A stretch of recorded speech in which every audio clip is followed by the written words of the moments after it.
ఒక వీడియో చూసి నిజంగానే నేను షాక్ అయిపోయినా. ఈ వీడియోలో ఆంధ్రప్రదేశ్ నాయకులని, ఆంధ్రప్రదేశ్ ప్రజల్ని దారుణంగా అవమానించడం మాత్రమే కాదు, ఆంధ్రప్రదేశ్ నాయకులని, ఆంధ్రప్రదేశ్ ప్రజల్ని నీచంగా రక్తం తాగే రాక్షసులాగా చూపించడం జరిగింది. ఎవరు ఈ వీడియో చూపించింది, ఎవరు ఈ వీడియో చేసింది అంటే కాంగ్రెస్ పార్టీ. ఈ వీడియోలో కాంగ్రెస్ పార్టీ యొక్క 2 నాలుకల ధోరణి ఏంటో మీకు అర్థమవుతుంది. ఎంత దారుణం అంటే ఇప్పుడు మీకు ఆ వీడియో చూపించినాక ఆ వీడియో గురించి నేను అసలు విషయం అన్నది బయట పెడతా. కొంచెం జాగ్రత్తగా ఆ వీడియో చూసి అర్థం చేసుకోవడానికి ప్రయత్నించండి. ఇక్కడ మీరు చూస్తే ఈ వీడియో ఇది ట్విట్టర్లో వచ్చినటువంటి వీడియో. ఈ ట్విట్టర్లో ఇది అపన్న హస్తం అని చెప్పేసి ఒక ట్విట్టర్ హ్యాండిల్ ఉంది. ఇది కాంగ్రెస్ పార్టీకి సంబంధించిన, తెలంగాణ కాంగ్రెస్ పార్టీకి సంబంధించినటువంటి ఒక ట్విట్టర్ హ్యాండిల్.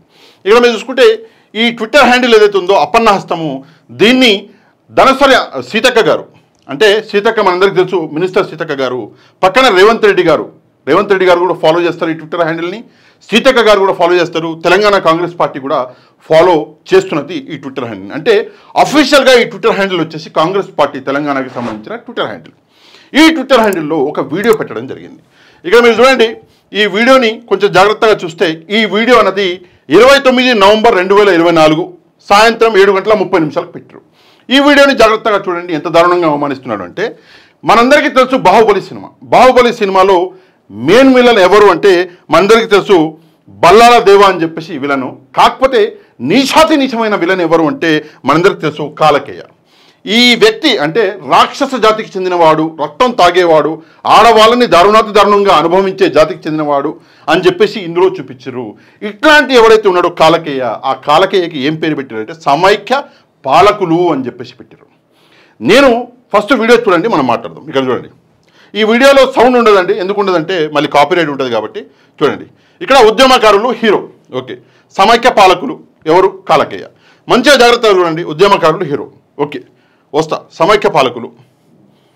మళ్ళీ చూడండి, అక్రమ కేసులు, ఎవరైతే ఎగిరిపోతున్నారో వాళ్ళకు నిర్బంధాలు, అరెస్టులు, ఓకే, సమైక్య పాలకులు. మళ్ళీ ఇక్కడ చూస్తే ఇవి మొత్తం నిర్బంధాలు, అక్రమ కేసులు, అరెస్టులు, ఉద్యమకారులు. అంటే మెయిన్ హీరో ఎవరైతే ఉన్నారో ప్రభాస్ గారు, ఆయనను ఉద్యమకారులతో పోల్చిండు. సరే, మంచి విషయం. నేను మాట్లాడాలనుకుంటుంది ఆ విషయం కాదు, వేరే విషయం. ఇక్కడ చూడండి, ఏంటి చెప్తా నేను. ఓకే, ఇది ఇక్కడ మనం చూసుకుంటే చివరికి వద్దాం. ఉద్యమకారులు అని చెప్పేసి ప్రభాస్ గారు వచ్చి ఇట్లా పట్టుకున్నాడు ఎవరిని, కాలకేయని పట్టుకుంటే చంపడానికి పోతుంటే చూడండి చివరిగా వచ్చి దెబ్బపడ్డది. ఎవరు అంటే మనందరికీ తెలుసు బల్లాల దేవుడు. కల్వకుంట్ల కుటుంబం అంట ఇది. అంటే ఉద్యమకారులు మొత్తం ఉద్యమం చేస్తే చివరికి కల్వకుంట్ల కుటుంబం వచ్చి ఇట్లా కొట్టి మొత్తానికి తెలంగాణని సాధించుకున్నారు అని చెప్పేసి ఇక్కడ చెప్పే ప్రయత్నం చేశారు. సరే, నేను ఒక విషయం చెప్తా. ఈ వీడియో మనం ఏమంటారు కల్వకుంట్ల అని చెప్పేసి చెప్తున్నారు కదా, కేసీఆర్ గారు లేదంటే బీఆర్ఎస్ పార్టీ పెట్టింది అంటే దానికి అర్థం ఉంది. బీఆర్ఎస్ పార్టీ ఒక లోకల్ పార్టీ కాబట్టి, తెలంగాణ ఉద్యమం కోసం పుట్టినటువంటి పార్టీ కాబట్టి, సమైక్య ఆంధ్రాలో అప్పటి ఇష్యూస్ మీద ఈ వీడియో పెట్టిరు అంటే దానికి అర్థం ఉంది. సరే, ఇటు పక్కన చూసుకుంటే జగన్మోహన్ రెడ్డి గారు కేసీఆర్ గారి గురించో లేదా తెలంగాణ గురించో పెట్టిండు అంటే దానికి కూడా అర్థం ఉంది, ఎందుకంటే అది కూడా ఒక లోకల్ పార్టీ కాబట్టి. కానీ ఇక్కడ మనం చూసుకుంటే కాంగ్రెస్ పార్టీ 2 నాలుకల ధోరణి చూడండి. కాంగ్రెస్ పార్టీ అనేది నేషనల్ పార్టీ, అన్ని రాష్ట్రాల్లో ఉన్నటువంటి పార్టీ అయినప్పటికీ కూడా తెలంగాణలో ఉండి ఆంధ్ర ప్రజల్ని అవమానిస్తారు. కానీ ఆంధ్ర ప్రజల్లో మళ్ళీ అక్కడ ఉన్నటువంటి కాంగ్రెస్ పార్టీ ఎలక్షన్ లాగానే మళ్ళీ వెళ్ళి జోలబట్టి ఓట్లు వేయండి అని చెప్పేసి అడుక్కుంటారు. నేను షర్మిల గారిని ప్రశ్నిస్తున్నా, నేను రేవంత్ రెడ్డి గారిని ప్రశ్నిస్తున్నా, నేను రాహుల్ గాంధీ గారిని ప్రశ్నిస్తున్నా. షర్మిల గారు ఈ వీడియోలో ఎవరైతే మనకి వీళ్ళు ఉన్నారో, ఎవరో ఆంధ్ర ప్రజలు, ఆంధ్ర పాలకులు, వీళ్ళని రాక్షసులతోటి పోల్చడం జరిగింది. ఎవరు పోల్చారు అంటే మీ కాంగ్రెస్ పార్టీ పోలుస్తున్నది. పక్క రాష్ట్రమైనటువంటి తెలంగాణకి సంబంధించిన కాంగ్రెస్ పార్టీ పోలుస్తున్నది. ఆంధ్ర ప్రజల్ని, ఆంధ్ర నాయకులని దారుణంగా అవమానిస్తున్నారు. దీనికి సంబంధించి మీరేమంటారు? షర్మిల గారిని నేను ప్రశ్నిస్తున్నా. నేను రేవంత్ రెడ్డి గారిని ప్రశ్నిస్తున్నా. రేవంత్ రెడ్డి గారు మొన్నటిదాకా మీ గురువు గారు చంద్రబాబు నాయుడు గారు గురువు కాదు సహచరుడు అన్నాడు. సరే, ఓకే, సహచరుడే కదా. మరి ఇప్పుడు ఉద్యమము అయిపోయింది, రాష్ట్రము సపరేట్ అయిపోయింది, అంతా అయిపోయినాక మళ్ళీ రెచ్చగొట్టడాలు ఎందుకు? ఏది ఏమైనా కూడా ఆంధ్ర ప్రజలు, తెలంగాణ ప్రజలు ఇద్దరు అన్నదమ్ముల్లాగా కలిసి ఉంటారు. ఈరోజు కూడా హైదరాబాద్కి వెళ్తే మీరు ఒక్కసారి అమీర్పేట్ క్రాస్ అయిపోయారు అంటే అటు మొత్తం ఆంధ్ర వాళ్ళే ఉన్నారు, సగం హైదరాబాద్ మొత్తం ఆంధ్ర వాళ్ళే ఉన్నారు.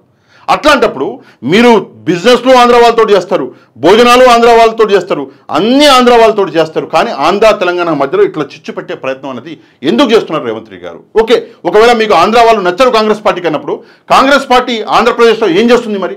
ఎందుకని చెప్పేసి కాంగ్రెస్ పార్టీని పెట్టిరు? తీసేయండి కాంగ్రెస్ పార్టీని.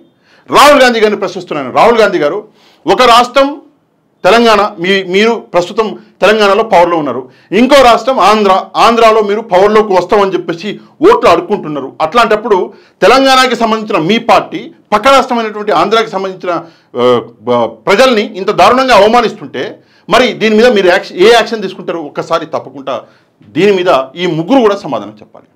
ఎంత దారుణంగా మారిపోయిన పరిస్థితులు అంటే ఓట్లు కావాలని చెప్పేసి అడుక్కుంటారంట కాంగ్రెస్ పార్టీ ఆంధ్రాకి వెళ్ళి. కానీ ఆంధ్ర ప్రజల్ని పక్క రాష్ట్రమైనటువంటి కాంగ్రెస్ పార్టీ ఇంత నీచంగా అవమానిస్తే మాత్రం ఏ మాట మాట్లాడారంట. ఇదే రాజకీయం అండి, ఇదెక్కడ రాజకీయం? అవును, రాష్ట్రాలు విడిపోయినాయి, ఆ సమయం ఉండే రాష్ట్రాలు విడిపోయినాయి. రాష్ట్రాలు విడిపోయిన తర్వాత కూడా కేసీఆర్ గారు ముందుకొచ్చి చెప్పిండు. ఏమని చెప్పిండు అంటే, లేదు నాకు ఆంధ్ర ప్రజల మీద ఎట్లాంటి కోపం లేదు, ఆంధ్ర ప్రజలు మా వాళ్ళు, తెలంగాణ మా వాళ్ళే, ఆంధ్ర మా వాళ్ళే అని చెప్పేసి బయటకు వచ్చి చెప్పడం జరిగింది. అట్లాంటిది ఇన్ని రోజుల తర్వాత మీరు ఇట్లాంటి గజ్జి మళ్ళీ లేపుతున్నారు అంటే ఒక విషయం. సరే, ఇందులో ఇంపార్టెంట్ విషయం ఉందండి ఒకటి. ఇక్కడ మీరు అన్నట్టుగానే ఉద్యమకారులు ఉన్నారు, ఆంధ్ర పాలకులు అని చెప్పేసి మీరు అంటున్నారు కదా. సరే, ఆంధ్ర పాలకులు ఉన్నారు, కల్వకుంట్ల కుటుంబం ఉంది, అందరూ ఉన్నారు. ఇక్కడ రేవంత్ రెడ్డి ఉన్నాడు అంటే ఈ వీడియో ద్వారా మీరేమంటున్నారు అంటే అసలు రేవంత్ రెడ్డి అనే వ్యక్తి ఉద్యమంలోనే లేడు అని చెప్పేసి మీరే అంటున్నారు. కాంగ్రెస్ పార్టీ చెప్తున్నది ఉద్యమంలోనే లేడా రేవంత్ రెడ్డి? ఏదో చిన్న పాత్ర ఇచ్చిండొచ్చు కదా రేవంత్ రెడ్డికి, అట్లీస్ట్ చివరికి ఈ పాత్రన్న ఇచ్చిండొచ్చు కదా రేవంత్ రెడ్డికి. అది కూడా ఇయ్యలే. బల్లాల దేవుడు తండ్రి పాత్ర కూడా ఇయ్యలే రేవంత్ రెడ్డికి. అంటే రేవంత్ రెడ్డి ఉద్యమంలోనే లేడు. దీన్ని బట్టి చూస్తే మీరే ఒప్పుకుంటున్నారు కదా రేవంత్ రెడ్డి ఉద్యమంలో లేడు. అట్లాంటి వ్యక్తికి ముఖ్యమంత్రి సీట్ అవసరమా రాహుల్ గాంధీ గారు? ఒకసారి ఆలోచించండి. ఈ వీడియో పెట్టి మీ ముడ్డి కింద మీరే మంట పెట్టుకున్నట్టు కాదు, ఒకసారి ఆలోచించాలి. ఎంత సిగ్గుచేటండి. మొత్తం అయిపోయింది, రాష్ట్రాలు సపరేట్ అయిపోయినాయి, ఎవరు బతుకాడు బతుకుతున్నాడు. ఈ సమయంలో వచ్చి మళ్ళీ ఇట్లాంటి రెచ్చగొట్టేటువంటి వీడియోలు పెడితే ప్రజలు ఊరుకుంటారా? ప్రజలు హర్షిస్తారా? తప్పకుండా దీని మీద షర్మిల గారు గలమెత్తాలి. మీరు మా రాష్ట్ర ప్రజల్ని, మా రాష్ట్ర నాయకులని ఇంతలా అవమానిస్తున్నాడు రేవంత్ రెడ్డి అని చెప్పేసి రాహుల్ గాంధీ గారు కంప్లైంట్ చేయండి. మీ అన్న ఎవరు? రేవంత్ రెడ్డి. షర్మిల గారు మా అన్న అని చెప్పేసి మీరు చెప్పుకునే అన్న ఎవరైతే ఉన్నారో రేవంత్ రెడ్డి గారు ఇంత దారుణంగా అవమానిస్తున్నాడు, చెప్పండి రాహుల్ గాంధీ గారికి. చెప్పి ఇట్లాంటి పనులు చేయకూడదు అని చెప్పేసి ఒక అపాలజీ చెప్పించండి. తప్పకుండా మీరు చెప్పిస్తారని చెప్పేసి నేను నమ్ముతున్నా. తప్పకుండా ఈ వీడియోని వైరల్ చేయండి. వైరల్ చేయడానికి రెండే మార్గాలు. ఒకటి, వీడియో కింద ఉన్నటువంటి లైక్ బటన్ని ప్రెస్ చేయండి. రెండవది, ఈ వీడియో యొక్క లింక్ని మీకు తెలిసిన వాళ్ళందరికీ వాట్సాప్ ద్వారా పంపించండి. నెక్స్ట్ వీడియోలో మళ్ళీ కలుద్దాం. అంతవరకు థ్యాంక్ యూ వెరీ మచ్. జై హింద్.